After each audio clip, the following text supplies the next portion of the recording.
성남이랑 담배꽁초 비교 들어갔잖아요. 네네네. 일단 동일 인물은 아니라고 나왔고요. 네네네. 네, 이렇게 둘이 학교에서 친자가.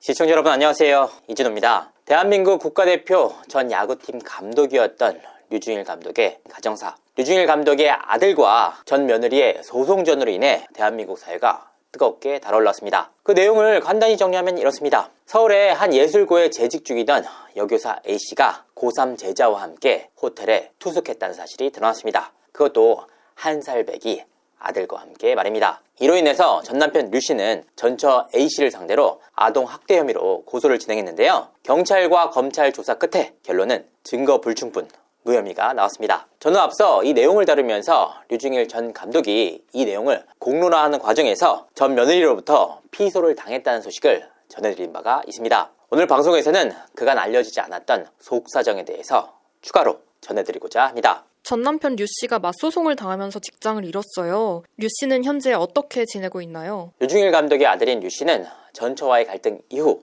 육아와 함께 1인 시위를 병행했습니다. 류 씨는 지난해 5월 한 온라인 커뮤니티에 전처와의 갈등 상황에 대해서 공론화하는 글을 올린 바가 있었는데요. 이와 함께 전처 A씨가 재직했던 학교 앞에서 1인 시위를 하기도 했습니다. 하지만 이 일로 인해서 전처 A씨로부터 게시물 삭제, 가처분 소송을 당했는데요. 결국 재판부는 전처 A씨의 주장을 일부 인용하면서 온라인 커뮤니티에 관련 글을 업로드하거나 전처의 지인이나 직장 앞에서 1인 시위를 하는 것을 금지하는 명령을 내렸습니다. 이를 위반할 경우 류 씨는 1회당 100만원, 1일당 100만원의 처분을 받게 됐습니다. 이와 같은 과정을 통해서 류 씨는 더 이상 온라인 커뮤니티나 전처의 학교나 지인들 앞에서 1인 시위를 할 수 없게 됐습니다. 결과적으로 류중일 감독 내외가 부득이하게 자신들의 신분을 밝히고 이 일을 공론화할 수밖에 없었던 배경이기도 했는데요. 하지만 류 씨 본인 역시 이 일을 손 놓고 지켜보지는 않았습니다. 법원의 결정 이후 류 씨는 전처 A씨의 학교나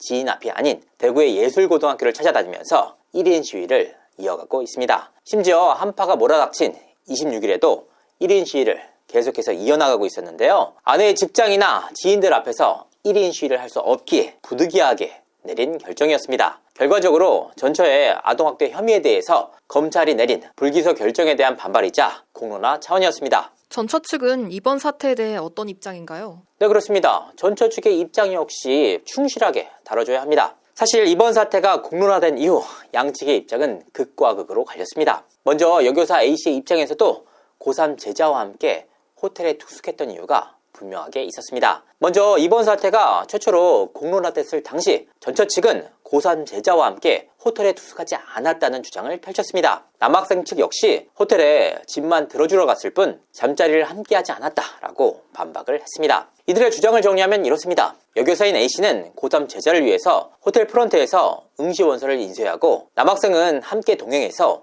짐만 내려줬을 뿐이다. 고3 제자가 워낙 이 여교사를 믿고 따랐는데 당시 대입 수능 전형에서 모두 불합격한 상태였다. 이에 고3 제자는 여교사에게 뽀뽀 한 번만 해주면 잘할 수 있을 것 같다 라고 뽀뽀를 요구했고, 이와 같은 요구에 여교사 측은 무척이나 난감해했으나 제자를 응원하는 마음으로 가볍게 해줬던 것 뿐이다. 이후 남학생은 호텔에서 한 살 배기 아들과 놀아주다가 귀가를 했고 다음날 다시 호텔을 찾아 이 한 살 배기 아들과 놀아줬을 뿐이다. 이와 같은 주장들을 종합하면 전 남편 류 씨가 주장하는 대로 결코 부적절한 행위는 없었다는 내용이었습니다. 특히나 A씨가 당시 호텔에 묵었던 투숙 비용 역시 A씨의 개인 카드가 아닌 가족 카드를 사용했다고 하는데요. 여교사인 A씨가 정말로 고3 제자와 부적절한 행위를 할 목적이었다면 굳이 가족 카드를 쓸 이유가 없었다는 겁니다. 하지만 이후 두 사람이 호텔 객실에 따로 입실을 해서 다음날 따로 퇴실하는 모습이 CCTV에 담기면서 이들의 주장은 달라졌습니다. 잠자리는 없었고 순수하게 함께 수면만 했다는 주장이었습니다. 오히려 이 일 이후 전 남편 측에서 일방적으로 아이를 대구 본가로 데려갔다. A씨 입장에서는 아이를 보고 싶다는 간절한 마음으로 대구 시댁 앞까지 찾아갔지만 오히려 돌아온 것은 전 남편의 폭행으로 인한 상해 피해였다는 겁니다. 실제로 전처 A씨는 전 남편 측의 폭행 당시에 녹음이 담긴 녹취 파일을 수사기관에 제출하기도 했는데요. 결과적으로 경찰과 검찰의 수사를 통해서 류 씨의 폭행 혐의가 인정되면서 약식 기소 처분을 받았습니다. 하지만 류 씨는 이에 불복해서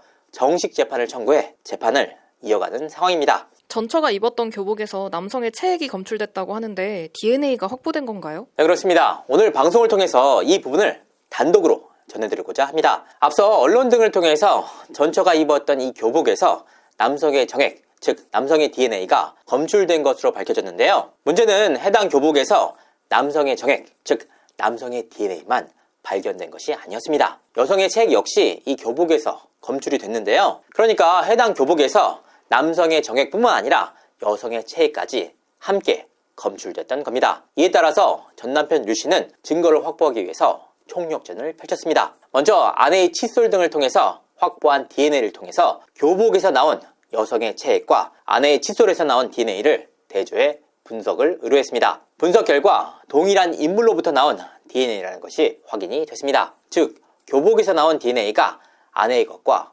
동일했다는 의미입니다. 문제는 교복에서 나온 정액이었는데요. 사실 고3 제자가 적극적으로 검사에 응하지 않을 경우 이를 직접적으로 분석하기에는 한계가 있었습니다. 결국 전 남편 류 씨는 고3 제자가 흡연을 한다는 사실에 착안해서 남학생 집의 인근에서 남학생의 것으로 보이는 담배꽁초를 증거로 확보할 수가 있었다고 하는데요. 이 자료를 토대로 유전자 검사소에 분석을 의뢰했습니다. 이와 함께 해당 교복에서 나온 정액이 남편인 류 씨의 것인지에 대해서까지 분석을 의뢰했습니다. 그 결과 교복에서 나온 정액은 전 남편 류 씨의 정액이 아닌 것으로 확인됐습니다. 뜻밖에도 교복에서 나온 정액과 남학생의 담배꽁초 간에도 동일 인물이 아니라는 결론이 나왔습니다. 그렇다면 고3 제자가 이와 같은 부적절한 행동에 대한 의혹을 벗었던 걸까? 그건 또 아니었습니다. 이 과정에서 전 남편 류 씨 측에서는 유의미한 자료를 확보할 수가 있었는데요. 남학생의 담배꽁초와 교복에서 나온 정액 속에서는 친자 등의 유사성이 있다는 결론이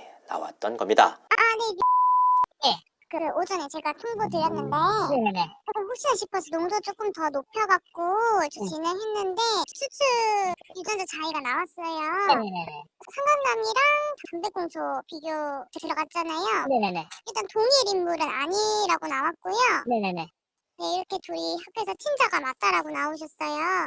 감사합니다. 감사합니다. 즉, 교복 속에서 나온 정액과 담배꽁초 간의 DNA 유사성이 확인됐던 겁니다. 문제는 동일 인물이 아니다 라는 결론이 나왔기 때문에 당사자의 동의 없이는 이 내용을 문서화할 수 없었다는 겁니다. 이에 따라 전 남편 측에서는 이와 같은 내용을 유전자 분석 업체로부터 확인하는 데 그쳤습니다. 사실 남학생 측에서는 여교사와 부적절한 관계가 없었다라고 밝혔던 만큼 적극적으로 검사에 응한다면 본인을 둘러싼 의혹을 쉽게 벗을 수 있는 상황입니다. 하지만 어찌된 일인지 남학생 측에서는 이와 같은 조사에 적극적으로 응하지 않는 상황입니다. 오히려 남학생 측은 전 남편 류 씨를 상대로 협박과 주거지 침입 혐의로 고소를 진행했습니다. 하지만 경찰 수사를 통해서 결과적으로 류 씨는 혐의를 벗었습니다. 전 남편 류 씨와 전처 A 씨의 집에서 감시 카메라가 발견됐어요. 어떤 경로를 통해 밝혀진 건가요? 여교사 A씨는 2023년 말부터 2024년 초까지 무척이나 방황을 했다고 하는데요. 전 남편 류 씨는 가정을 지키기 위해서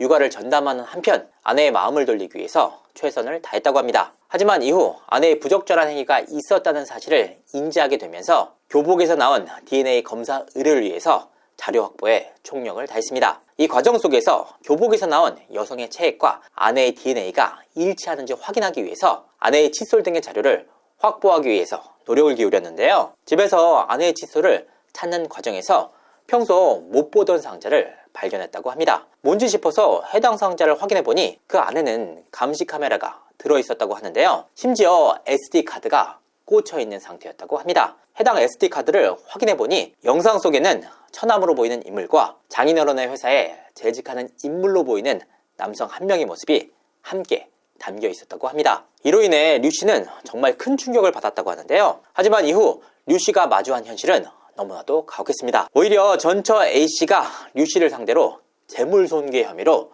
고소를 진행했던 겁니다. 자신의 집에서 카메라를 회수해 손괴했다는 혐의였는데요. 류 씨 입장에서는 당연히 무혐의를 확신했다고 합니다. 하지만 경찰과 검찰 조사를 통해서 류 씨의 혐의가 인정돼 류 씨는 재판까지 받게 됐습니다. 물론 이후 재판을 통해서 류 씨가 무죄 판결을 받으면서 이 재물손괴 혐의를 벗을 수가 있었습니다. 하지만 이 과정을 통해서 류 씨는 깊은 마음의 상처를 받게 됐습니다. 오늘 방송을 통해서 전처 A씨와 류 씨 간의 갈등 이후 입장과 행보에 대해서 한번 살펴봤는데요. 한 가정이 깨지는 상황 속에서 정말 충격적인 사건들의 연속이었습니다. 결과적으로 류중일 감독이 자신의 신분을 직접 밝히는 한편 국민청원글까지 올려 청원을 독려하는 상황을 마주했는데요. 문제는 이에 대한 사회적 관심이 날로 줄어가고 있다는 겁니다. 전 남편 류 씨가 전처 A 씨의 아동 학대 혐의에 대해서 검찰에 항고장을 제출한 가운데 과연 검찰에서 이에 대해서 어떤 결론을 내릴지 귀추가 주목됩니다. 이상으로 이준호였습니다. 감사합니다.